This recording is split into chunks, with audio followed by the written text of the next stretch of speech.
Rubach, no solamente sos una persona de vasta experiencia en campañas políticas, sino que has experimentado en carne propia parte de esto de quedarse varado en un país, es decir, que empezaste las cuarentenas fuera de casa.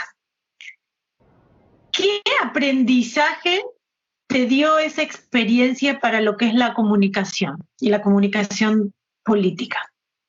Bueno, primero entender que la vida efectivamente cambia y cambia por uno mismo en el tema de las rutinas. Yo en lo personal soy una workahólica terrible. Primero es el trabajo y luego todo lo demás. Y bueno, esta frenada y esta parada del ritmo al cual yo estoy acostumbrada, donde yo te diría el 70% de mi vida la paso en un avión.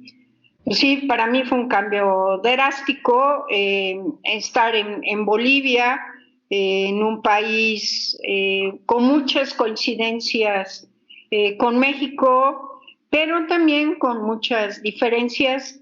Y este tema de no poder salir. Una cosa es no poder salir de tu casa porque no quieres y otra cosa es porque no debes. ¿Qué es el aprendizaje? Creo que me ayudó mucho y algo que te había yo comentado, que justamente 10 días antes de que me atrapara la cuarentena en Bolivia, yo tuve una plática muy larga con mamá que la fui a ver.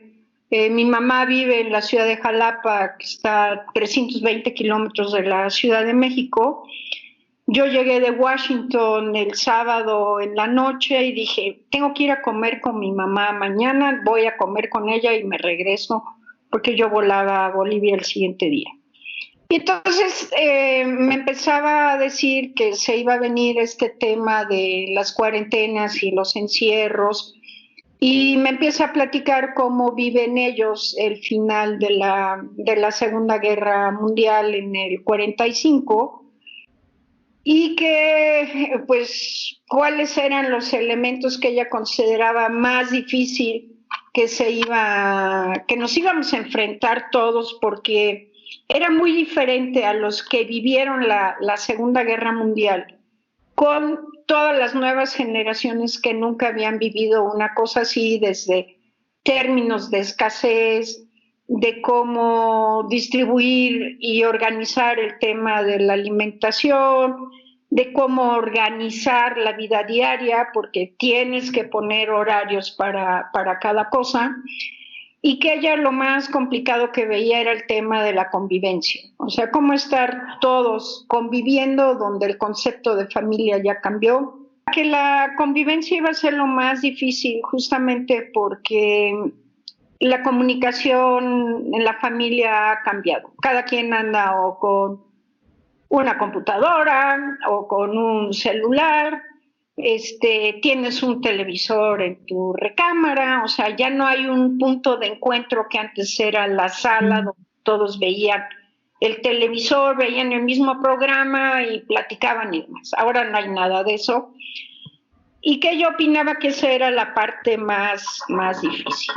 Como ella decía, nosotros llegaban y nos decían que la derrota era total, catastrófica, inminente, y por el otro lado oías la comunicación de tu líder que te decía, no aflojes, estamos ganando y demás, ¿no?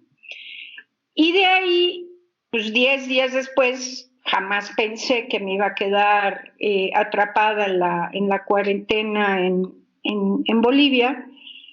Y muy presente esa plática con mi mamá, donde yo comentaba que para enfrentar esta crisis había que tomar 5 Cs.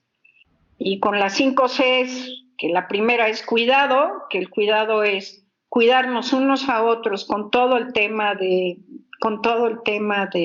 salud. El segundo es la cooperación, o sea, cómo nos ayudamos entre todos. Y todo este tema de la comunicación, porque mi mamá decía, es que no se puede hablar de guerra, esto no es una guerra, es una cosa invisible, es un virus, es un bicho, no hay forma de hablar de guerra, y ella me decía que no entendía por qué Macron y Trump habían tomado como eje de su comunicación el discurso de guerra, que por qué no aprendían de Angela Merkel, que pedía que no se hablara de guerra, que no era una guerra. ¿Por qué? Porque las estrategias son diferentes cuando tienes un enemigo. Aquí no tienes un enemigo.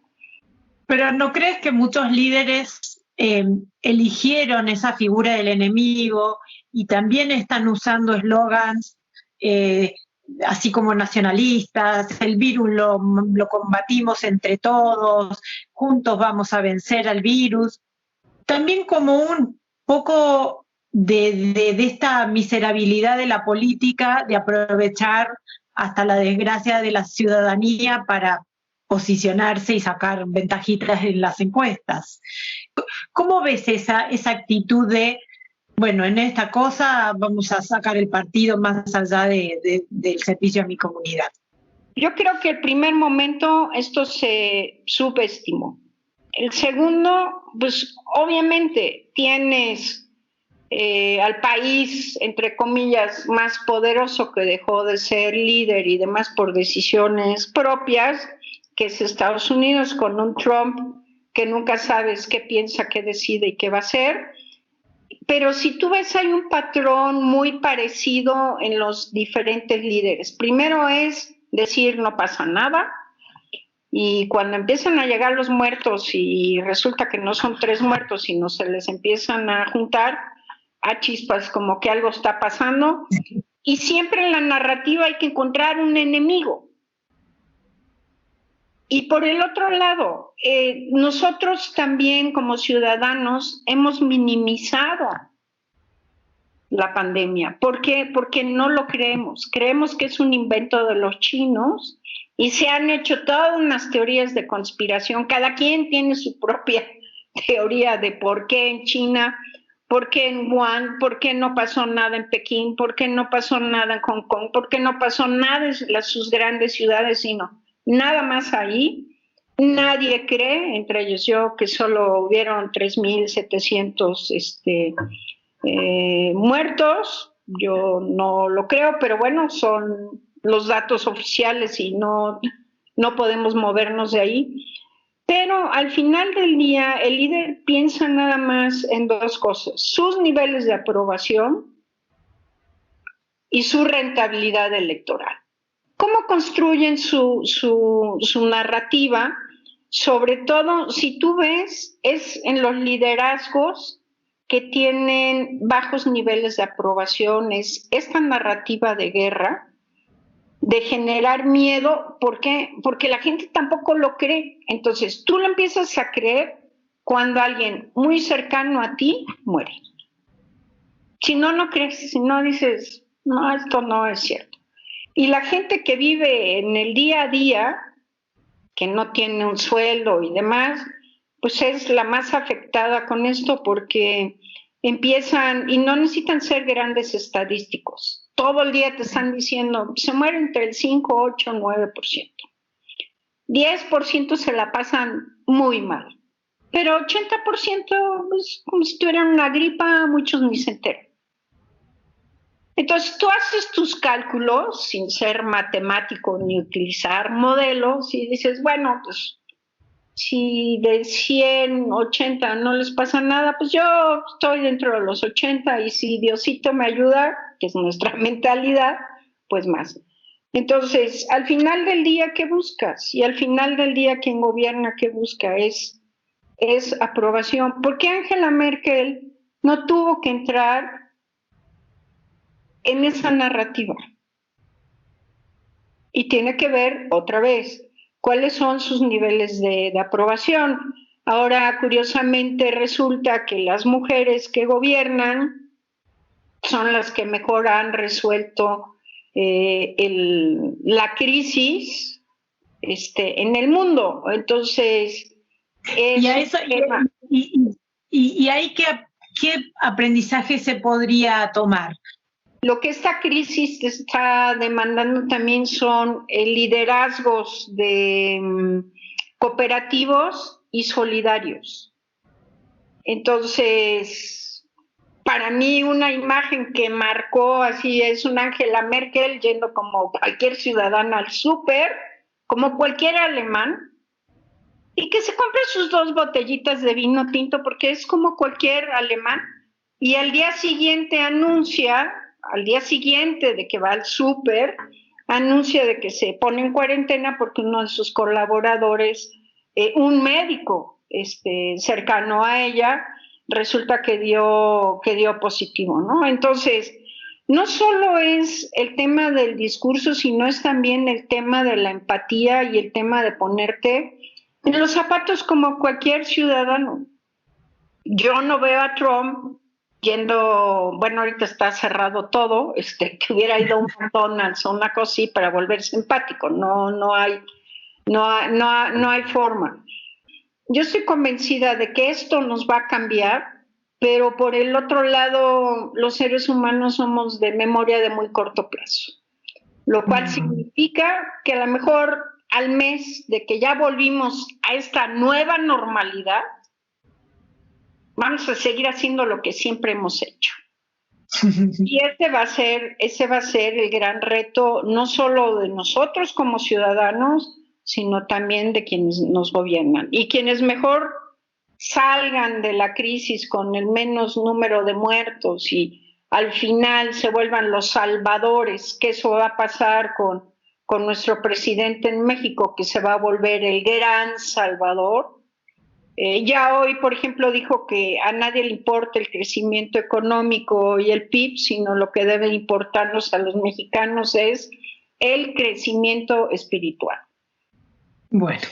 Entonces, pues sí, estamos hablando de que sí, el mundo está cambiando y que bueno.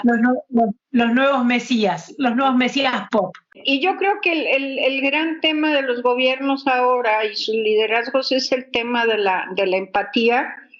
Y yo también comentaba que si la sociedad civil no se involucra en la solución de esta crisis que empieza primero por el cuidarnos unos a los otros en el tema de salud.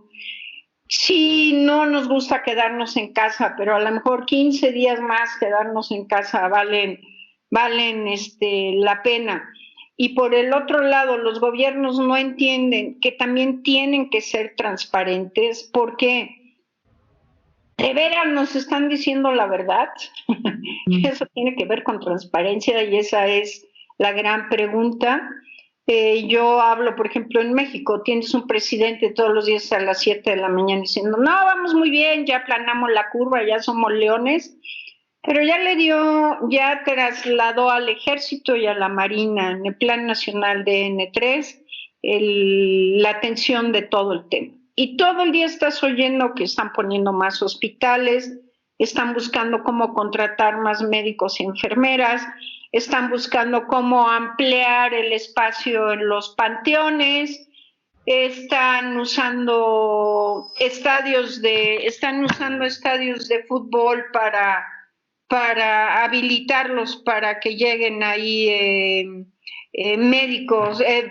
pacientes, y entonces el autódromo donde es el Fórmula 1 y demás, ya lo hicieron también hospital ambulante. Y entonces tú dices, a ver, por un lado me está diciendo que ya achatamos la curva, que somos los mejores en el mundo, y por el otro lado, el resto del día los mensajes que estás recibiendo es que nos estamos preparando porque viene lo peor. Entonces, yo insisto en este tema de la transparencia, ¿quién realmente nos está hablando con la verdad? Y los medios, cuando cuestionan, pues son descalificados, y tampoco hay un trabajo periodístico de fondo de investigación ni demás, porque tú estás sujeto nada más a las fuentes y a los datos oficiales, y puedes tener al mejor matemático calculándote que no hay 100,000 contagiados en el caso de México, sino son casi 700,000, y entonces pues dices, complicado. Entonces, ¿cómo comunicas? Y la comunicación tiene que ver con esta C que yo manejaba de la confianza, pero es la confianza y la credibilidad.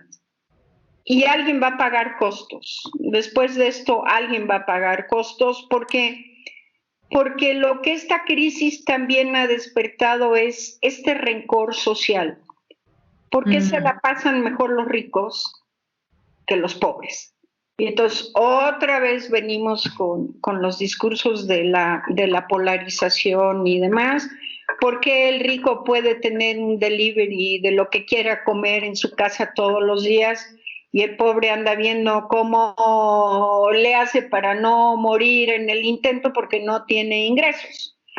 Entonces, ese rencor social, yo creo que, y lo estamos viendo ya en las redes sociales y mucho en las redes sociales, va a ser el gran tema.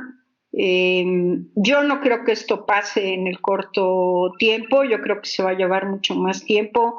Andaremos en la calle, en el súper, con nuestro cubrebocas, barbijo o como le llamen, muchísimo más tiempo y tendremos que seguir manteniendo la sana distancia. No sé ustedes, pero yo extraño un abrazo de esos así bien dados, bien fuertes, porque eso de los abrazos virtuales como que no me llegan. No, sí, Adriana, te llegan, pero no hay nada como un apapacho así bien dado. Y yo extraño estos días, no sé ustedes, pero algo tan simple como un abrazo. Ahí entonces dejamos el pedido a la humanidad, que vuelvan los apapachos. Que vuelvan. Gracias, Gisela, siempre tan lúcida y tan generosa con tu tiempo. Me alegra mucho que estés de regreso en tu casa. Y bueno, veremos cuándo podremos cruzarnos de nuevo en algún punto del mundo. Que sea pronto. Viajeras somos y el mundo se pone quieto unos días, pero abriendo las puertas seguro estamos en un avión. Muchas gracias, querida Adriana, un gusto y como digo yo, a darle. A darle, eso.